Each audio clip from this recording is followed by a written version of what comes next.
Une alerte à l'enlèvement a été déclenchée dans la ville d'Arles où une petite fille franco-russe... On n'était pas face à un père ou une mère qui voulait récupérer son enfant. On était face à un commando. L'histoire de ce dossier, c'est l'histoire de la puissance de l'image. Le plan alerte enlèvement a été aujourd'hui déclenché afin de retrouver une enfant. Son père, qui l'accompagnait, a été roué de coups. Les premiers éléments de l'enquête.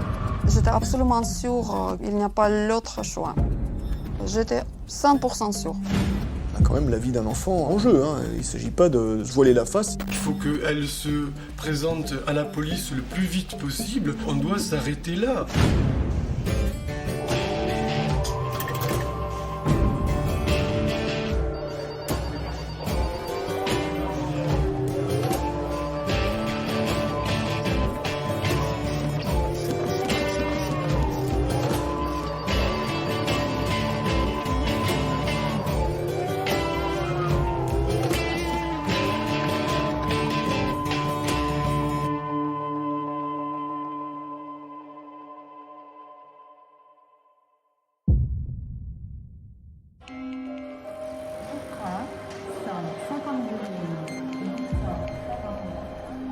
Un couple binational qui se déchire la garde de leur petite fille, une relation qui s'envenime au point de conduire à un violent kidnapping, une crise diplomatique entre la France et la Russie, un feuilleton médiatique qui déchaîne les passions.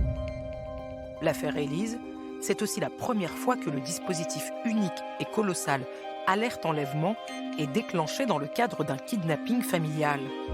Près de 10 ans après, j'ai décidé de retourner sur les lieux pour rencontrer les protagonistes de cette affaire et vous raconter l'envers du décor.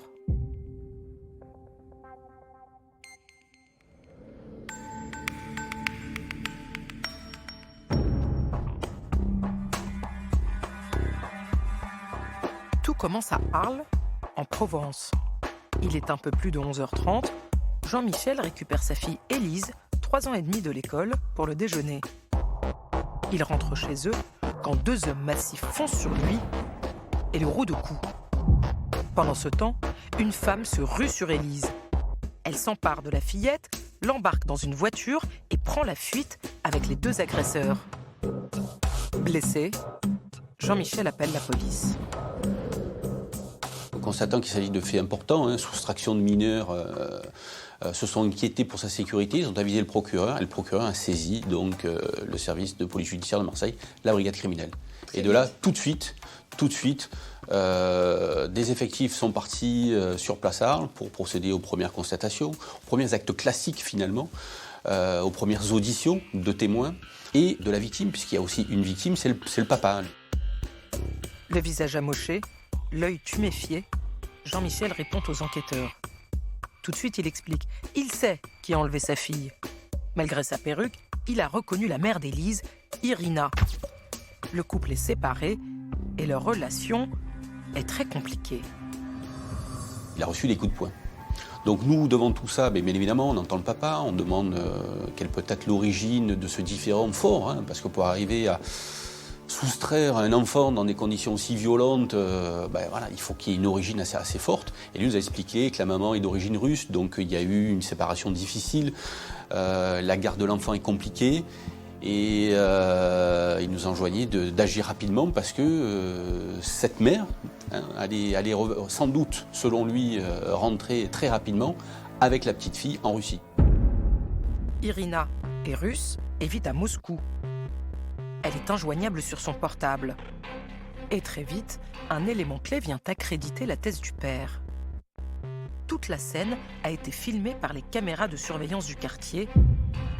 La mère d'Élise devient le suspect numéro 1. Je vous le dis tout de suite, quand il s'agit d'enlèvement de mineurs, de soustraction de mineurs, il y a une sensibilité qu'on ne peut pas se retirer, et donc bien sûr tout de suite il y a une pression pour retrouver l'enfant au plus vite, bien évidemment. Beaucoup d'éléments sont analysés, sont portés à la connaissance du procureur de la République. Nous avions des éléments d'identification de la maman, donc on avait son nom, son prénom, sa date de naissance, des éléments d'identification de la petite qui a été enlevée. Tout de suite prévenu, le procureur de la République de Tarascon songe à déclencher le plan alerte enlèvement. Le problème, c'est qu'il s'agit d'une affaire familiale. Avant de lancer toutes les polices aux trousses de la mère d'Élise, il faut être sûr que la fillette court un réel danger. Le risque, il est là, parce qu'on ne sait jamais ce qui peut arriver. Surtout que là, la soustraction s'est faite dans des conditions de violence extrêmes. Le papa avait été fortement maltraité. Pour comprendre cet enlèvement et ses motivations, les policiers n'ont pas d'autre choix que de se plonger dans l'histoire du couple. Irina et Jean-Michel se rencontrent en 2001 à l'université de Jussieu. Tous les deux sont chercheurs. Elle est étudiante en géologie, lui, océanographe. Irina est de 15 ans, sa cadette, mais cela ne les empêche pas de s'unir par les liens du mariage en 2004, en Inde, lors d'une mission professionnelle. Ils se sont rencontrés à Goa, déjà dans une atmosphère de vacances, où les gens sont complètement détendus, loin des soucis de la ville, loin des soucis du travail. Je crois que c'est une passion essentiellement physique qu'ils allient au départ. Je crois qu'ils ont vécu un roman d'amour d'été extrêmement chaud. Une passion très forte, mais qui va s'évanouir très vite. J'ai presque envie de dire, de manière surprenante, qu'il n'y a pas de couple. Il y a un début de vie commune ou une rencontre qui est sans doute très, très séduisante, très enthousiasmante, de chercheurs, la différence d'âge, on est en Inde, tout ça est très exotique et très enthousiasmant. Et puis il y a l'arrivée brutale en France, à Arles, chez les parents de Jean-Michel. On n'est plus dans le flamboyant, c'est le moins que l'on puisse dire. Une fois en France, la situation s'envenime et le couple se déchire. Irina rentre en Russie, retrouver sa fille aînée, Sacha, née d'une première union. Une fois là-bas, Irina se rend compte qu'elle est enceinte de Jean-Michel. Élise naît à Moscou en 2005. Bien que séparée, Irina décide de prévenir le père de sa fille. Et là, ça se complique. Il lui dit, si tu veux qu'on se sépare, on se sépare, mais l'enfant, c'est moi qui l'aurai, parce que je connais le tribunal, j'ai les meilleurs avocats, j'aurai la garde de l'enfant, donc n'essaye pas de toute manière de commencer, c'est perdu d'avance. Malgré les menaces de Jean-Michel, Irina rentre en France avec Élise pour lancer la procédure de divorce. En novembre 2007, le juge délivre une interdiction de sortie du territoire pour les deux parents, le temps de trancher sur la garde. Mais dès le lendemain, Irina comprend que le piège est en train de se refermer sur elle. Elle transgresse cette interdiction et s'envole pour Moscou avec Élise. Un mandat d'arrêt international est aussitôt lancé contre elle. Elle a décidé, finalement, puisque je vais perdre l'enfant, je risque comme ça, je me repars chez moi en Russie et je m'occuperai de mon enfant. Après, je négocierai avec lui s'il veut l'avoir, etc. Je ne m'opposerai pas parce qu'un enfant a besoin de voir son père. Et c'est dans ce climat qu'elle est partie en Russie la première fois avec l'enfant et que lui a monté toute une expédition pour lui reprendre l'enfant de force. Déterminé à récupérer Élise, Jean-Michel apprend le russe, fait appel à des détectives privés et retrouve la trace de sa fille. En septembre 2008, il s'envole pour Moscou avec en poche l'adresse où Élise vit avec Irina. Il a fait des repérages et quand il sonne à la porte, il sait que son ex-compagne n'est pas là. Élise est seule avec sa nounou. Il se présente avec un bouquet de fleurs et il tend le bouquet de fleurs à la nurse qui s'en empare. Pendant qu'elle prend ce bouquet de fleurs, il prend sa fille, il lui fait un bisou et il part, tranquillement. Et elle reste médusée. Donc, quelque part, la petite Élise, elle rencontre son papa, elle le part dans ses bras, elle le babine, il n'y a pas de difficulté, la nurse ne réalise pas, et il part tranquillement. Lorsqu'elle l'apprend, Irina est hors d'elle. Jean-Michel vient d'enlever leur fille. Elle a vécu un calvaire, et là, vraiment, quand elle m'en parlait, elle avait les larmes aux yeux. C'est donc au tour de Jean-Michel de faire l'objet d'un mandat d'arrêt. Russe, cette fois, pour l'enlèvement d'Élise.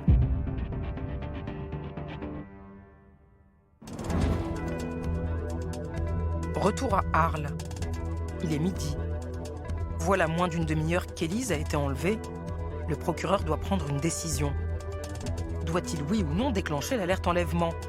Un dispositif puissant, mais qui ne peut être mis en place que si un certain nombre de critères sont réunis. Les critères de déclenchement sont au nombre de 4. Il faut qu'il y ait un enlèvement ou une soustraction, premier critère, avéré, de mineur, deuxième critère. Il faut qu'il y ait une dangerosité immédiate pour la vie du mineur et il faut qu'il y ait des éléments de signalement à diffuser aux médias afin de susciter des témoignages. C'est le troisième critère qui pose problème. L'alerte enlèvement n'est pas faite pour les affaires familiales. Élise est avec sa mère et il n'y a pas de raison de supposer que la fillette soit en danger. Dans le cas d'Élise, l'enlèvement a été extrêmement violent. On n'était pas face à un père ou une mère qui voulait récupérer son enfant, même de manière illégale. On était face à un commando violent, armé, qui arrachait l'enfant à un adulte. Il y avait aussi une autre raison très importante, c'est qu'on savait là aussi que les heures, les minutes étaient comptées, puisqu'il s'agissait d'un conflit franco-russe et qu'on savait que les ravisseurs allaient emmener l'enfant hors des frontières.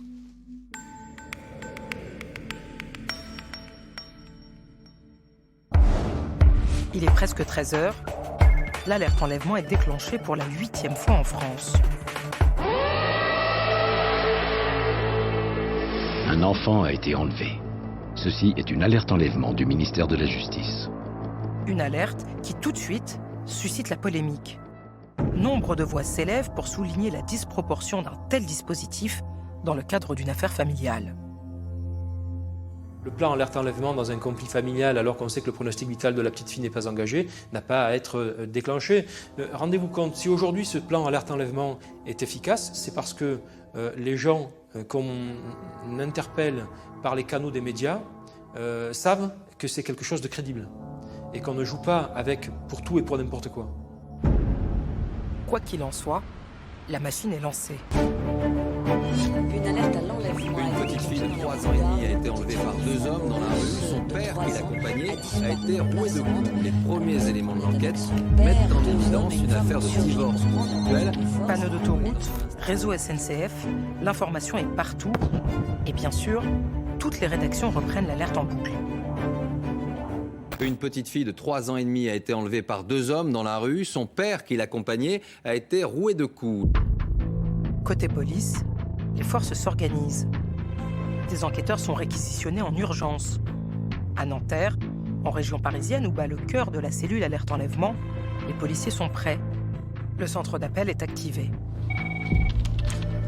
Alerte enlèvement, bonjour. D'accord. Vous pouvez me dire qui êtes-vous exactement ? Ce qui nous intéresse, c'est d'obtenir des informations par le biais du numéro vert susceptibles de localiser l'enfant. Et c'est ça qui nous importe. C'est pas finalement l'identité de la personne qui enlève qui est importante, c'est la localisation de l'enfant pour le retrouver sain et sauf. C'est ça l'important.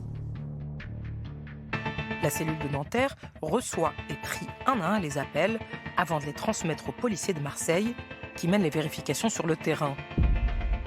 Le procureur va plus loin. Il décide d'étendre le dispositif à son maximum. Il mobilise police, gendarmerie et douane de façon exceptionnelle. Très rapidement, on ferme les frontières. Donc la frontière espagnole, la frontière italienne. On sensibilise aussi nos homologues de la police de l'air et des frontières pour qu'eux aussi soient attentifs à un passage de 2 hommes et une femme avec une petite fille. Les enquêteurs concentrent leurs recherches sur Irina, bien sûr, mais aussi sur les 2 colosses qui ont agressé Jean-Michel. On a la photo de la maman, donc on met la photo de la maman, on met aussi la photo de la petite fille. On suppose qu'elles vont être accompagnées de ces 2 hommes. Il y a une diffusion aussi, puisqu'il y avait cette dimension internationale. On saisit aussi Interpol. Interpol, la célèbre organisation internationale de police criminelle. L'enquête devient tentaculaire. J'ai le souvenir, si vous voulez, d'avoir passé de longues heures de nuit à remplir les fiches Interpol, parce qu'il en fallait une par chaque pays. Mais encore une fois, on ne compte pas son temps quand il s'agit d'affaires graves comme celle-ci. Qui dit relations internationales, dit échange diplomatique. L'ambassadeur de Russie est en lien direct avec les policiers pour suivre l'évolution de l'enquête. Quant à Jean-Michel, le père d'Élise, lui aussi doit composer avec les autorités russes. À ce moment-là, La dimension internationale, elle est affichée dans ce dossier d'emblée quand, avec mon client, on est reçu au ministère des Affaires étrangères et quand on participe à des tables rondes interministérielles avec des gens que je n'ai pas vocation à rencontrer. Donc on me fait sortir de mon rôle, je l'accepte. Je regarde ces gens et je me dis mais ils ne sont pas payés à faire ça, quoi. Qu'est-ce qu'on fait tous autour de cette table? Ça va coûter combien cette histoire? Je leur pose la question. Et ils sont embarrassés. C'est à ce moment-là que je m'aperçois qu'on n'est plus du tout dans le cadre d'un schéma judiciaire. Mais qu'on est dans une affaire politique? Qu'on est dans une affaire diplomatique. Malgré la pression politique, les policiers restent concentrés. Ils cherchent la voiture qui a servi à l'enlèvement d'Élise, une Modus beige ou marron, selon Jean-Michel. Première découverte, la voiture a été flashée peu après l'enlèvement, à 12h31, entre Nîmes et Montpellier. Après, plus aucune trace, pas très rassurant. On n'est pas confiant tant qu'on ne retrouve pas la petite fille. Voilà. Nous, on se relâche qu'une fois qu'on a la petite fille, qu'on la sait vivante en sécurité. Voilà. La confiance, on l'a parce qu'on a des méthodes qui sont, qui sont éprouvées dans le temps. On a des professionnels avec qui on travaille, des gens qui sont sérieux, et c'est pour ça qu'on arrive et qu'on a des résultats. Des résultats qui tombent. Dès le lendemain, la voiture avec laquelle les ravisseurs ont pris la fuite est retrouvée à 80 km d'Arles, dans le centre-ville de Montpellier. Vide, bien sûr. Et rien non plus du côté des recherches en hélicoptère, pourtant équipés de projecteurs et d'une caméra infrarouge. Le seul espoir réside maintenant dans les témoignages susceptibles d'arriver à la cellule alerte enlèvement. Ça a l'air facile, mais quand il arrive une alerte, il y a quand même un flux de stress qui est conséquent. On n'a pas la possibilité de tergiverser. Donc, chaque seconde compte. Oui, il ne faut pas perdre de temps. Et le stress, il est quand même présent dans ce cas de figure. On a quand même la vie d'un enfant un peu en jeu. Il ne s'agit pas de se voiler la face, il faut garder l'objectif principal en vue. Parmi les centaines d'appels, l'un d'eux se démarque enfin. Une femme affirme avoir vu Élise avec une dame dans un train vers la Suisse la veille, le jour de l'enlèvement. Les enquêteurs français sont persuadés qu'Élise est en route vers la Russie, mais ils n'arrivent toujours pas à mettre la main sur elle. Presque 48 heures qu'Élise a été enlevée, la traque continue, mais Jean-Michel trépigne. Il décide alors de se lancer lui aussi dans la bataille médiatique.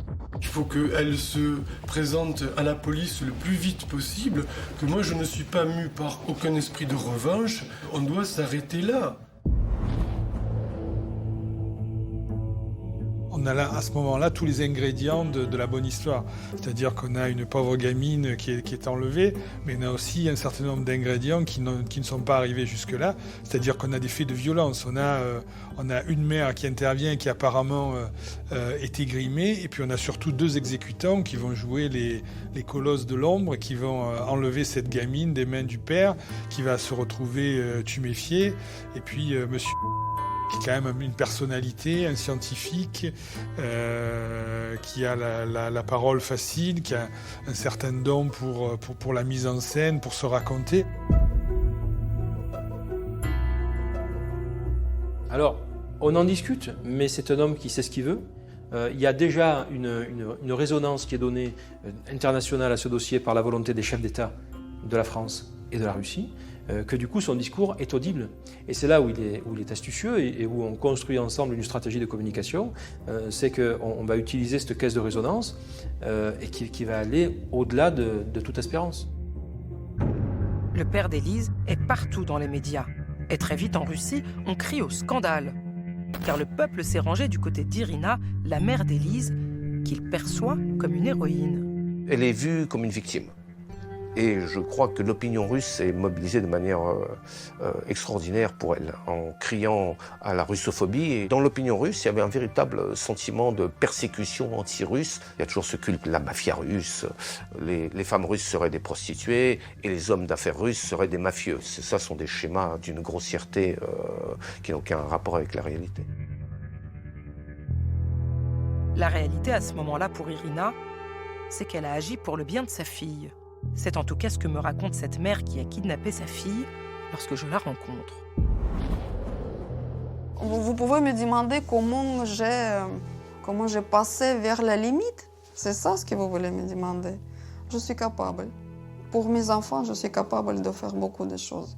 Comment vous est venue cette idée? J'étais absolument sûre qu'il n'y a pas l'autre choix. J'étais 100% sûre.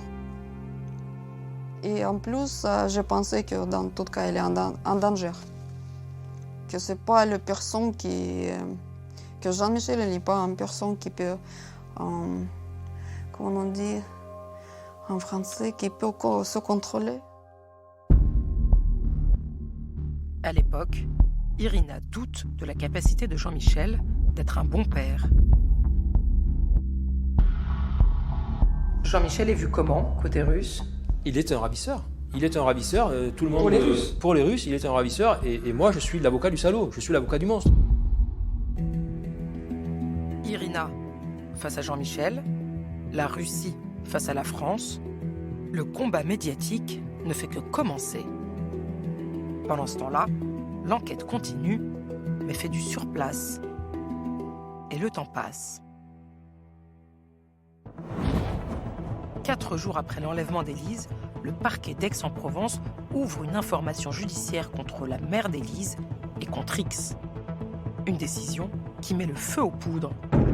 Le parquet russe déclare publiquement qu'Irina ne serait pas extradée si elle était localisée en Russie, malgré le mandat d'arrêt des autorités françaises. Les Russes, eux, ont besoin qu'elle rejoigne la Russie parce que là-bas, elle est protégée parce qu'elle n'est pas d'accord avec la France. La difficulté vient du fait qu'on n'a pas de droit similaire, on n'a pas de procédure similaire. La France est signataire de la Convention de La Haye, une convention internationale qui, en cas d'enlèvement parental, oblige l'enfant à être rendu aux parents qui en avaient la garde, autrement dit, à Jean-Michel. Le problème, c'est que la Russie n'est pas signataire de cette convention. Nous, on a une ordonnance qui donne la garde au père. Eux, ça n'existe pas. En Russie, quand un père n'apprécie plus sa femme, il part, il n'a même pas l'idée de demander les enfants. Ça ne se fait pas. On n'a pas le même droit. Nos États ont été infoutus d'établir des outils qui suivent le mode de vie des gens aujourd'hui dans le monde. On a des gens de pays différents qui vont se marier ailleurs et qui peut-être ont des enfants dans un autre pays. C'est pas aux justiciables de s'occuper de ce genre de problème. Mais la France et la Russie ont été incapables de nous créer les outils. Les tensions sont donc vives entre les deux pays, au plus haut niveau de l'État.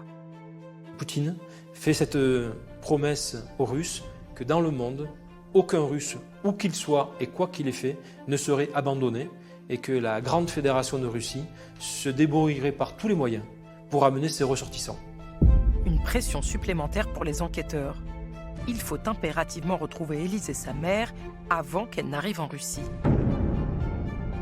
Dans sa fuite, Irina n'échappe pas à la puissance d'information d'alerte enlèvement. Elle sait que toutes les polices de France et d'Europe sont à ses trousses, mais elle ne renonce pas. Au contraire. Ça donne de la force. Tu as ton enfant. Peu importe qui te cherche, c'est aucune importance, absolument. Qui me cherche, même si la guerre elle était déclenchée entre la Russie ou je ne sais pas qui, je m'en fiche. Elle est là avec moi. Mais bon, ça c'est des choses plus importantes. Irina est déterminée et rien ne l'arrête. Pendant près de 4 semaines, elle parvient à semer tout le monde, alors même que son visage et celui de sa fille sont partout. C'est aussi une partie de l'absurde. Euronews, le matin, il montre mon photo. Vous voyez, le télé, tu mets le télé, et c'est la première chose que tu vois, c'est toi-même. C'est choquant. Je ne suis pas une étoile de cinéma. C'est pas souvent que je me vois sur le télé de Euronews, en plus. Vous étiez une criminelle recherchée. Ah oui. Oui. Pourtant, la carte bleue d'Irina est pistée. Les postes de frontière étroitement surveillés. Gares et aéroports sont scrutés. Mais Élise et sa mère sont introuvables.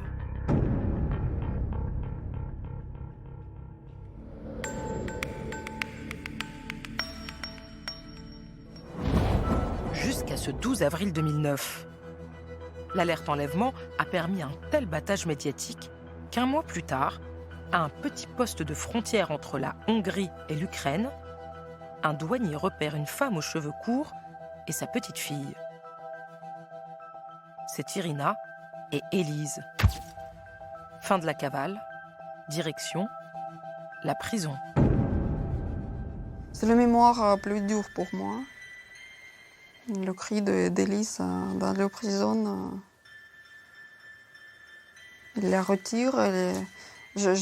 Moi, je pèse peut-être 45 kilos. Et quand la porte est ouverte, les hommes très, très grands, avec des pistolets, avec tout ça, ils sont venus peut-être 10. Ils sont autour de moi, ils essayent de les retirer.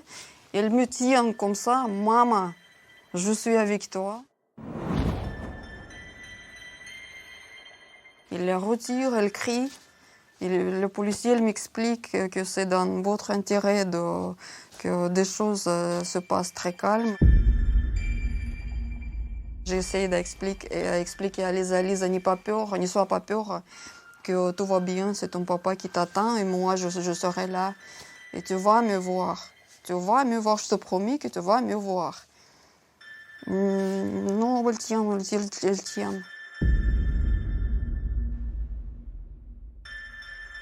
Et après, le policier le retire, elle crie. Et le cri écho de son cri, « Maman, ne lui donne pas. Ne me donne pas à lui. » Et je vais mourir, je pense, avec cette cri.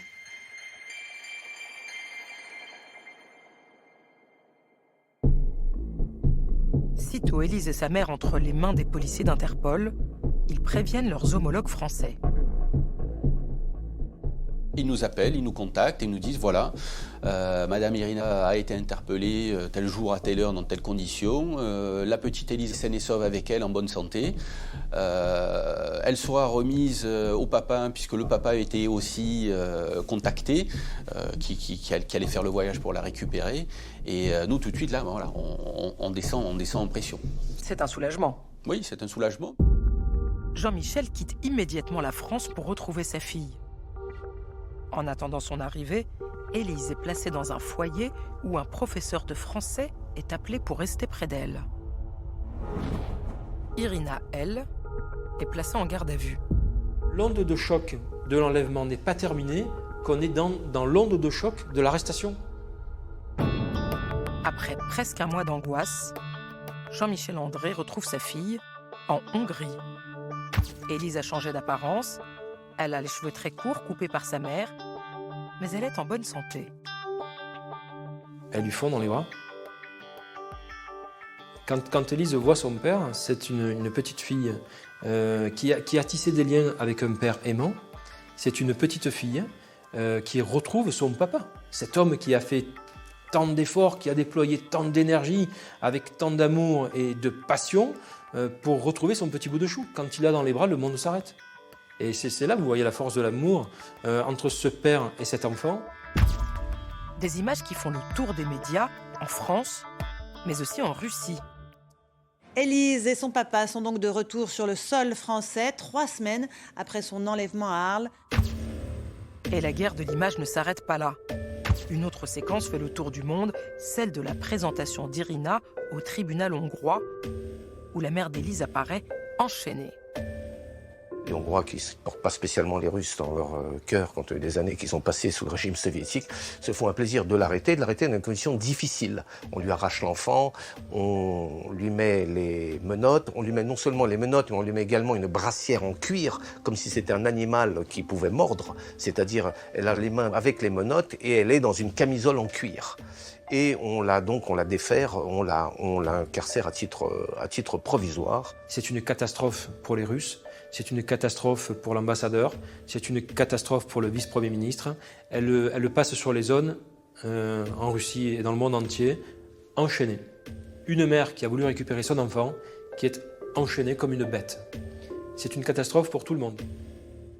Une catastrophe pour les Russes, mais une victoire pour la France. Là encore, à coup de mise en scène médiatique. Le retour d'Élise de Hongrie se fait aussi sous les projecteurs. Mais une fois passées les photos de rigueur, Jean-Michel et son avocat isolent Élise dans une voiture garée sur une aire d'autoroute.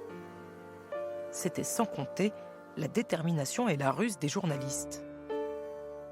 Je vais vers le 4x4 et surgit de l'habitacle de la voiture cette petite fille qui a l'air de débarquer de la Lune, qui est lumineuse, qui est enjouée et pour laquelle je m'étais posé tout un tas de questions. Est-ce que je vais la trouver triste ?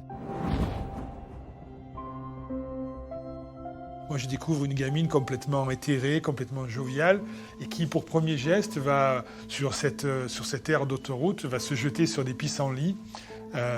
Et donc, avec son père, elle va se mettre à cueillir des pissenlits au milieu, en pleine nature. Élise est souriante. En apparence, elle semble aller bien. Pourtant, les experts sont formels. Ce qu'elle a vu durant son enlèvement et vécu durant ces semaines de fuite va laisser des traces. Dans l'esprit d'un très jeune enfant, rien de mauvais ne peut lui arriver par un parent.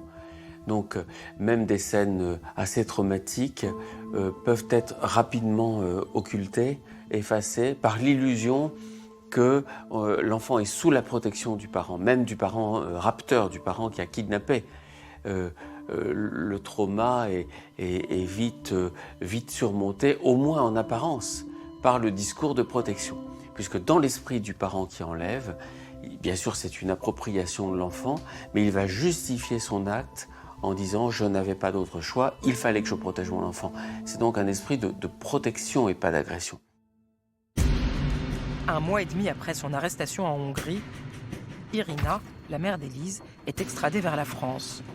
Direction, le tribunal d'Aix-en-Provence. Des centaines de journalistes venus du monde entier l'attendent de pied ferme. Excusez-moi, pour le moment, je suis vraiment très fatiguée. On va parler demain. Irina est mise en examen pour extraction d'enfants et complicité de violences volontaires. Les autorités russes mettent la pression sur ses avocats.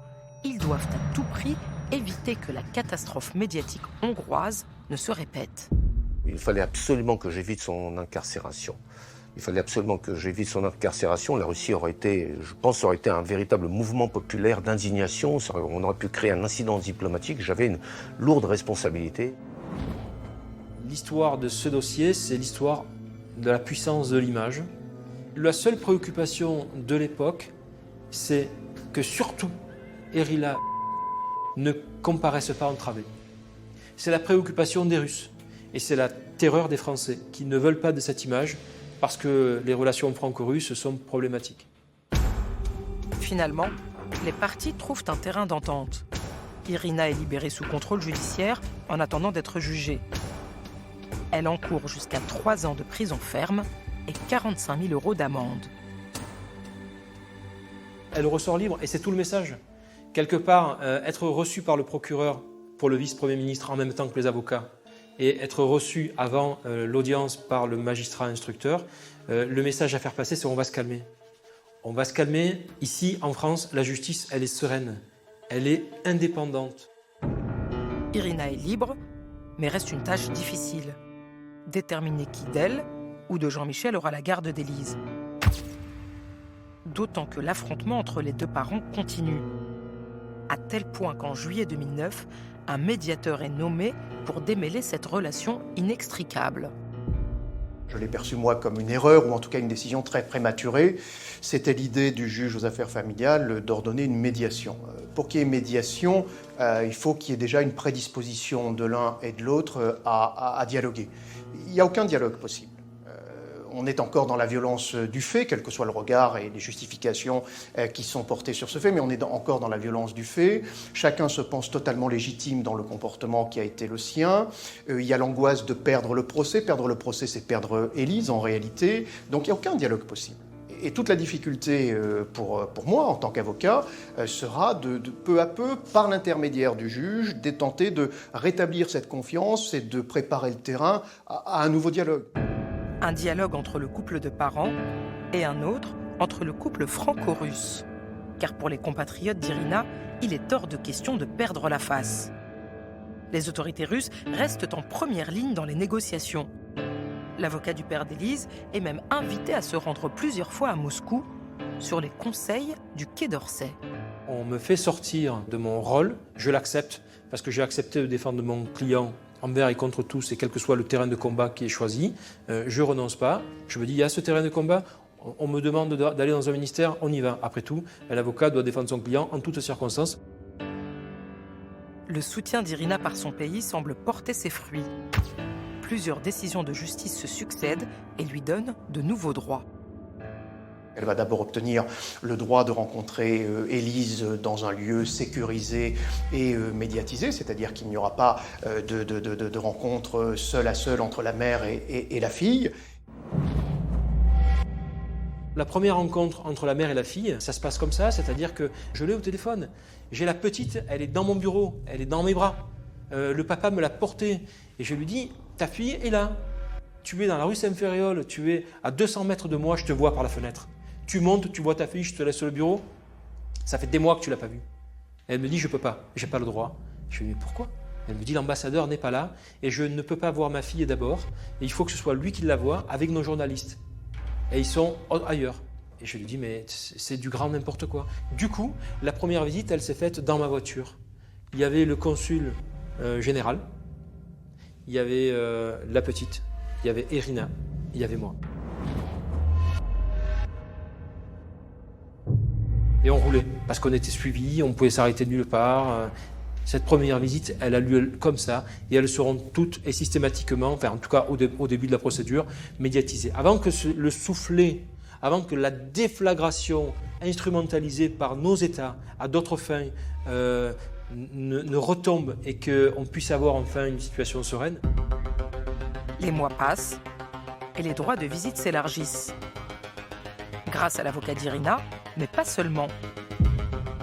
La Russie met à disposition de la mère d'Élise un appartement au centre de Marseille, sur la prestigieuse avenue du Prado, pour lui permettre d'accueillir sa fille durant ses périodes de garde. Nous irons peu à peu vers un droit de visite et d'hébergement, c'est-à-dire que Élise aura la possibilité de passer régulièrement une nuit au domicile maternel. J'avais comme discours, parce que c'est ma conviction profonde d'avocat et puis j'allais dire tout simplement d'homme, qu'il fallait que Élise redécouvre une vie presque ordinaire avec sa mère. Le simple fait que sa mère lui prépare un repas, puisse se promener avec elle, puisse aller dans des magasins avec elle, lui acheter des vêtements, enfin ce qu'est la vie de tout un chacun, en tout cas dans une relation parentale normale. Une relation normale, mais soumise à de nombreuses contraintes. Irina ne voit sa fille qu'un week-end tous les 15 jours. À chaque visite, elle doit se rendre dans un commissariat de Marseille pour déposer son passeport en échange de sa fille. Alors, je pense d'abord pour Élise dans tout ça. C'est une enfant à l'époque qui a 7 ans, 8 ans. C'est très compliqué, c'est-à-dire que le père arrive d'Arles avec Élise, remet Élise aux fonctionnaires de police, puis la mère arrive, récupère Élise, on remet les passeports. C'est une cérémonie administrative extrêmement lourde pour quelques heures finalement passées auprès de sa mère. Et c'est pour ça que si nous l'avons accepté au départ et si je suis arrivé à faire comprendre à Irina qu'il fallait en passer par là pour rétablir cette confiance, pour apaiser les angoisses parfois démesurées de Jean-Michel. Mais la relation Irina-Jean-Michel ne s'apaise pas longtemps. À 2 reprises et durant plusieurs semaines, le père ne présente plus Élise à sa mère. Il craint qu'une fois de plus, elle ne l'enlève pour la ramener en Russie. Du coup, de l'agressé, il se retrouve agresseur et c'est lui qui va enfreindre nos règles. Encore une fois, c'est inexcusable, mais c'est tellement explicable. Et là, on bascule dans un autre contentieux qui est ce père qui, en dépit de tout, est prêt à tout pour préserver sa fille du monstre russe. Finalement, Jean-Michel est condamné à 15 jours de prison avec sursis et à 1 euro de dommages et intérêts pour non-présentation d'Élise à sa mère.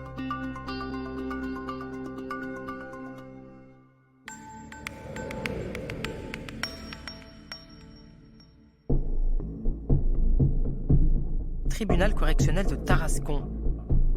3 ans et demi après l'enlèvement spectaculaire d'Élise, Irina comparaît pour soustraction d'enfants par ascendant et complicité de violences aggravées. Cette fois encore, une meute de journalistes fond sur elle.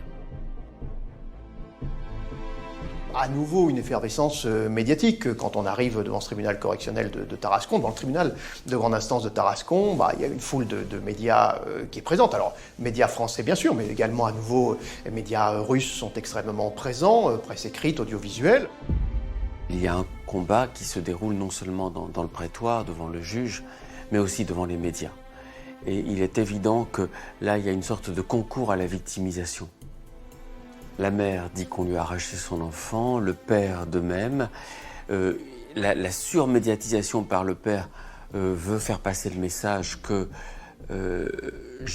moi, le père, j'ai été aussi une bonne mère, c'est-à-dire je suis un père compétent, j'ai été un père très présent à qui on a voulu arracher son enfant, je veux jouer mon rôle auprès de ma fille. Et donc les médias sont évidemment utilisés pour ça, pour faire passer un message qui n'est pas tout à fait intuitif. Le couple Irina-Jean-Michel est scruté à la loupe. L'ambiance est glaçante entre les deux. Ils n'échangent même pas un regard. Face au juge, Irina explique son geste. Elle le justifie par un besoin vital, retrouver sa fille. Le moment fort, c'est l'expression angoissée de cette mère qui vient de dire ce qu'elle a vécu depuis sa rencontre avec Jean-Michel. Cet accouchement seul, loin du père, et puis brutalement la revendication par Jean-Michel de cet enfant, c'est son enfant, c'est sa fille, de sa paternité, de sa surpaternité, la difficulté pour elle, alors qu'elle vivait ou qu'elle envisageait les choses avec une très grande richesse, c'est-à-dire à la fois transmettre à cet enfant à la fois la culture maternelle, la culture russe, la culture aussi de la sœur d'Élise dont on parle peu, Sacha, et puis de l'autre côté, par le père, la richesse de notre culture française. Or, tout ça est un échec. J'ai mis tout mon cœur et la conviction que j'avais dans cette femme parce que je crois qu'elle mérite le respect. Et c'est pas une femme qui agit mal, c'est pas quelqu'un de malhonnête, elle agit dans ce qu'on appelle l'état de nécessité qui, en droit pénal, peut justifier des actes qui sont injustifiables. C'est l'état de nécessité. Il n'y a pas d'autre solution que de violer la loi. Elle l'a fait pour son enfant, elle l'a pas fait dans un but de profit, elle l'a pas fait dans un souci de vengeance contre lui, elle l'a fait parce qu'elle pensait que c'était mieux pour son enfant d'être avec sa mère. Il n'y a pas d'autre solution. Le procès revient aussi sur l'enquête qui, si elle a permis de retrouver Élise et sa mère, est loin d'avoir répondu à toutes les questions. Toutes les zones d'ombre dans l'enquête se doivent d'être éclaircies. Ça n'a pas été le cas sur les deux hommes. On ne sait toujours pas qui c'est, in fine. On ne sait pas sur comment elle a pu faire pour quitter la France. Jean-Michel a nourri, comme trop souvent, un certain nombre de soupçons, allant jusqu'à penser que c'était peut-être un frère d'Irina qui était venu prêter main forte. En réalité, ces hommes n'ont donc jamais été inquiétés parce que jamais identifiés. À ce jour, l'identité des deux hommes de main reste un mystère. Quant à Irina, elle est finalement condamnée à 2 ans de prison avec sursis. Elle doit également verser 8 000 € de dommages et intérêts à son ex-époux pour le préjudice moral et corporel. Une décision que le père d'Élise accepte. Au final, c'est un homme pragmatique qui était satisfait d'une situation où la mère n'était pas en prison. C'est la seule chose qui lui importait. Il ne voulait pas que sa fille aille voir sa mère derrière des barreaux. Voilà, c'était sa préoccupation majeure. Cet homme a réussi à passer tout ce qu'il a ressenti dans l'intérêt exclusif de sa fille. C'est une décision qu'Irina accepte sans difficulté. Il n'en sera pas fait appel. Il n'en sera pas fait appel non plus par le procureur de la République. Il y a lieu de sanctionner le comportement d'Irina, mais qu'il y a lieu de porter également un regard attentif à ce qu'a été le parcours de cette femme, de cette mère, des efforts qu'elle a fait depuis des années. Quand je dis des années, c'est-à-dire depuis 2009, depuis cet enlèvement, jusqu'à ce mois d'octobre 2012 où elle est jugée, pour rétablir ce lien de confiance. Et elle l'a fait avec la justice française, avec la justice civile, et de reconstruire une relation plus apaisée, plus sécurisée avec sa fille Lisa.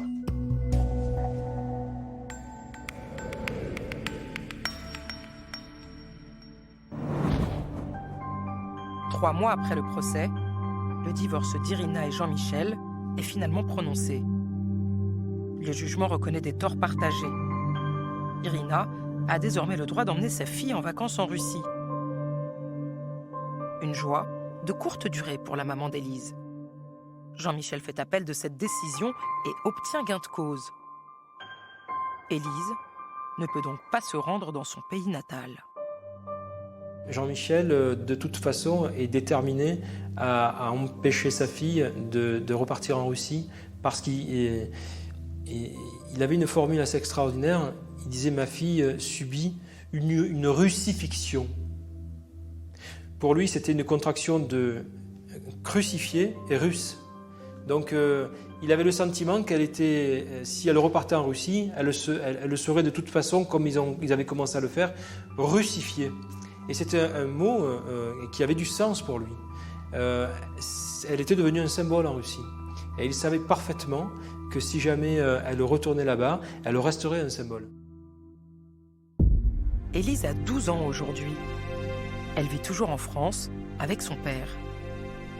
La jeune fille a 2 nationalités et 2 identités. Cet enfant, dès sa naissance, c'est un double enfant. C'est Élise, la fille d'un seul parent, du père. C'est Lisa, la fille d'un seul parent, la mère. C'est à la fois une fille française d'un côté, d'un père français, et puis de manière très cloisonnée, ce serait la fille russe d'une mère russe. C'est-à-dire que la richesse de cette communion qu'il devrait y avoir entre ces 2 cultures, dans un lien parental riche, eh bien, on n'a rien de tout ça dès la naissance en réalité. C'est pour ça que c'est difficile dans ce dossier de parler de couple parental. Élise va grandir jusqu'à sa majorité avec une double identité. C'est vraiment l'exemple de ce qu'on appelle un clivage. Un clivage, c'est comme un mur intrapsychique entre 2 réalités qui se côtoient sans jamais se pénétrer. Le clivage est un mécanisme de défense qu'on trouve dans les psychoses. Donc, eh bien, si on voulait induire un clivage expérimental, on ne procéderait pas autrement. C'est le monde de papa, le monde de maman, l'identité de papa, l'identité de maman. Cet enfant grandit avec un clivage.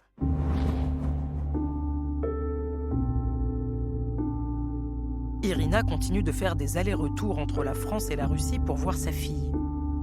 Elle est heureuse, malgré toutes les tensions et les contraintes, de pouvoir nouer un lien avec Élise. Ça se passe beaucoup mieux. J'ai l'espoir qu'on va finalement, on va finir avec la guerre, on va faire un protocole d'accord et il va avoir quelque chose comme la vie normale. Quand elle peut venir en Russie sans aucun problème, elle a ses vacances, elle vient, ou moi je viens quand je veux et finalement on commence la vie.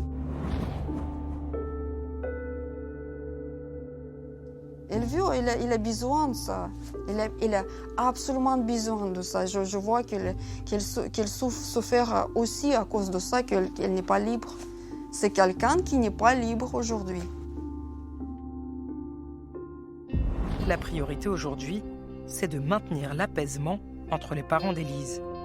Pour le bien de leur fille, ensemble, pour leur enfant. Même si tu dis, bon, je le fais, je vous jure que je fais pour mon enfant, c'est pas vrai. C'est pas vrai. Et c'est les enfants qui souffrent, qui en fait, c'est eux qui les victimes. Dans toutes les histoires, peu importe qui gagne, le père, la mère, peu importe. Quand les parents ils rentrent la guerre, automatiquement, tout de suite, vous devez comprendre que vous-même, avec votre main, vous prenez votre enfant de la vie normale dans l'enfer. C'est juste comme ça, tu prends ta fille, ou tu prends ton fils et tu l'as mis dans l'enfer. Peu importe ce que tu dis à tout le monde, peu importe ce que tu dis à toi-même. Si tu étais capable de rentrer la guerre, ça veut dire que tu rentres la guerre contre tes enfants. Vous regrettez aujourd'hui? Ah, bien sûr, beaucoup. Beaucoup de choses et cette histoire, bien sûr.